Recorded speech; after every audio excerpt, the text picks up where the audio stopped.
ಯತ್ನಾಳ್. ಈ ಸೌಹಾರ್ದ ಆ್ಯಕ್ಟ್ ಅಂದ್ರೆ ಸ್ವಲ್ಪ ಮುಕ್ತವಾಗಿ ಒಂದು ಸಂಸ್ಥೆಯಲ್ಲಿ ಸರ್ಕಾರದ ಹಸ್ತಕ್ಷೇಪ ಕಡಿಮೆ ಆಗಬೇಕು. ಈ ಅಸಿಸ್ಟೆಂಟ್ ರಿಜಿಸ್ಟ್ರು ಡೆಪ್ಯೂಟಿ ರಿಜಿಸ್ಟ್ರ ಒಂದು ಹಸ್ತಕ್ಷೇಪದಿಂದ ಮುಕ್ತಾಗಿ ಸೌಹಾರ್ದ ಆ್ಯಕ್ಟು ಜೆ.ಎಚ್. ಪಾಟೀಲ್ ಕಾಲದಲ್ಲಿ ನಮ್ಮ ಎಸ್ ಪಾಟೀಲ್ ತೊಗೊಂಡು ಬಂದರು. ಇವತ್ತು ನಮ್ಮ ಎಚ್.ಕೆ. ಪಾಟೀಲ್ ಸಾಹೇಬರು ಭಾಳ ದೊಡ್ಡ ಹಿರಿಯ ಸಹಕಾರಿಗಳು. ಆದರೆ ಪ್ರತಿಯೊಂದು ಅಧಿವೇಶನದಲ್ಲೂ ಸೌಹಾರ್ದ ಮತ್ತು ಕ್ರೆಡಿಟ್ ಕೋಆಪರೇಟಿವ್ ಅಮೆಂಡ್ಮೆಂಟ್ ಆಗಿ ಅದರ ಮೂಲ ಸ್ವರೂಪ ಏನಿದೆ ಆ ಸೌಹಾರ್ದ ಆ್ಯಕ್ಟದ್ದು ಅದು ಪೂರ್ತಿ ನಾಶ ಆಗಿದೆ. ಇವತ್ತು ಕೆಲವೊಂದು DCC ಬ್ಯಾಂಕಿನ ಅಧ್ಯಕ್ಷರ ಒತ್ತಾಯದ ಮೇಲೆ ಇವರು DCC ಬ್ಯಾಂಕ್ನಲ್ಲೇ ಇಡಬೇಕು, ಅಪೇಕ್ಷೆ ಬ್ಯಾಂಕ್ನಲ್ಲೇ ಇಡಬೇಕು ಅನ್ನೋಂಥದ್ದು ಇವರು ಕಾನೂನು ಮಾಡ್ತಾರೆ. ಆದರೆ ಆ DCC ಬ್ಯಾಂಕ್ನವರು ಸೌಹಾರ್ದದ ಸದಸ್ಯತ್ವ ಮಾಡ್ಕೋದಿಲ್ಲ. ಅಪೇಕ್ಷೆ ಬ್ಯಾಂಕ್ನವರು ಅವ್ರು ಯಾವುದೇ ರೀತಿ ಸಾಲ ಕೊಡೋದಿಲ್ಲ. ಸೌಹಾರ್ದ ಆ್ಯಕ್ಟ್ನಾಗ ನಾವು ಏನೂ ಕೊಡ್ಲಿಕ್ಕೆ ಬರೋದಿಲ್ಲ ಅಂತ ಒಂದು ಕಡೆ ಹೇಳ್ತಾರೆ. ಆದರೆ ಡಿಪಾಸಿಟ್ಟು ಮಾತ್ರ ಬೇಕು. ಇವತ್ತು DCC ಬ್ಯಾಂಕ್ನಲ್ಲಿ 6% 6.5% ಕೊಡ್ತಾರೆ ಅಧ್ಯಕ್ಷರೇ. ಇಲ್ಲಿ 13-14% DCC ಬ್ಯಾಂಕ್ನವರು ಇವತ್ತು ಸಾಲ ರೂಪದಲ್ಲಿ ಕೊಡ್ತಾರೆ.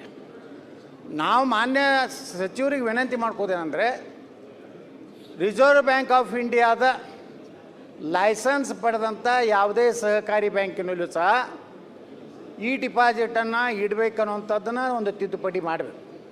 ಇಲ್ಲಾಂದ್ರೆ ಏನಾಗ್ತದೆ ಅಧ್ಯಕ್ಷರೇ, ಕೆಲವೊಂದು ಮಂದಿ ಅವರಲ್ಲಿ ಡಿಪಾಸಿಟ್ಟು ಕಡಿಮೆ ಆಗ್ತಾಯಿದೆ ಅನ್ನೋವಂಥ ಕಾರಣದಿಂದ ಇವತ್ತು ಸೌಹಾರ್ದ ಮೇಲೆ ಗದಾ ಪ್ರಹಾರ ಮಾಡಲಿಕ್ಕೆ ಮಾಡಿದಂಥದ್ದು. ಅದಕ್ಕೆ ನಾನು ಮಾನ್ಯ ಸಚಿವರಲ್ಲಿ ವಿನಂತಿ ಮಾಡ್ಕೋದೇನೆಂದರೆ, ಮತ್ತು ಇಷ್ಟೆಲ್ಲ ನೀವು ಅಮೆಂಡ್ಮೆಂಟ್ ಪ್ರತಿ ಸಲನೂ ತರ್ತೀರಿ, ಕೆಲವೊಂದು ರಿಪೀಲ್ ಮಾಡ್ತೀರಿ, ಕೆಲವೊಂದು ಮತ್ತೆ ಹೇರ್ತೀರಿ. ಈಗ ನೀವು ರಿಸರ್ವೇಷನ್ ತೊಗೊಂಡು ಬಂದ್ರಿ, ಈಗಾಗಲೇ ನಮ್ಗೆ ರಿಸರ್ವೇಷನ್ ಇದೆ. ಚುನಾಯಿತ ಪ್ರತಿನಿಧಿಗಳಾದರೆ SC-ದಿಂದ ಒಬ್ಬರು ಚುನಾಯಿತ, ST-ದಿಂದ ಒಬ್ಬರು ಚುನಾಯಿತ, ಇಬ್ಬರು ಮಹಿಳೆಯರಿಂದ ಚುನಾಯಿತರಾಗಿರ್ತಾರೆ, ಇಬ್ಬರು ಹಿಂದುಳಿದ ವರ್ಗದಿಂದ ಚುನಾಯಿತರಾಗಿರ್ತಾರೆ.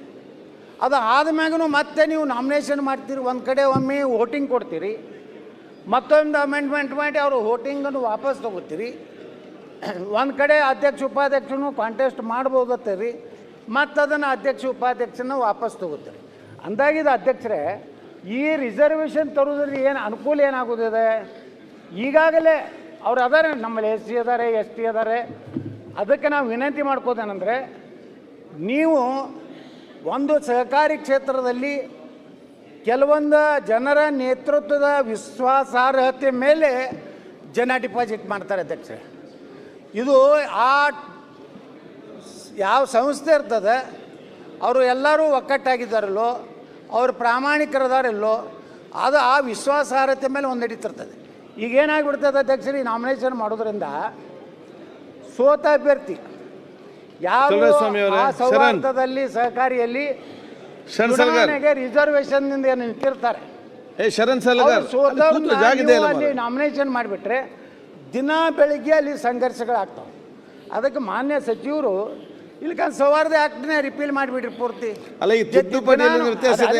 ಅಧ್ಯಕ್ಷ, ನಿರಂತರವಾಗಿ ಸೌಹಾರ್ದಗಳ ಮೇಲೆ, ಸಹಕಾರಿ ಪತ್ತಿನ ಮೇಲೆ ನಿರಂತರವಾಗಿ ಸರ್ಕಾರ ತನ್ನ ಅಂಕುಶವನ್ನು ಬಿಗಿ ಮಾಡ್ಕೊಳ್ಳಿಕ್ಕೆ ಈ ರೀತಿ ತಿದ್ದುಪಡಿ ತರ್ತಾ ಇದೆ.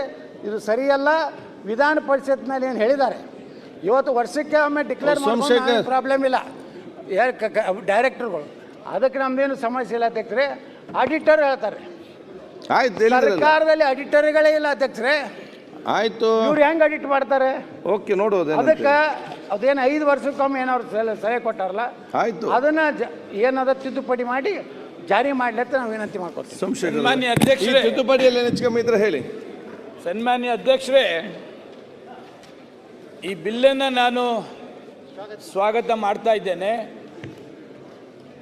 ಸರ್ಕಾರ ಯಾವುದೂ ಕೂಡ ಇದಕ್ಕೆ ನಿರ್ಬಂಧ ಇರಬಾರ್ದು ಅಂತ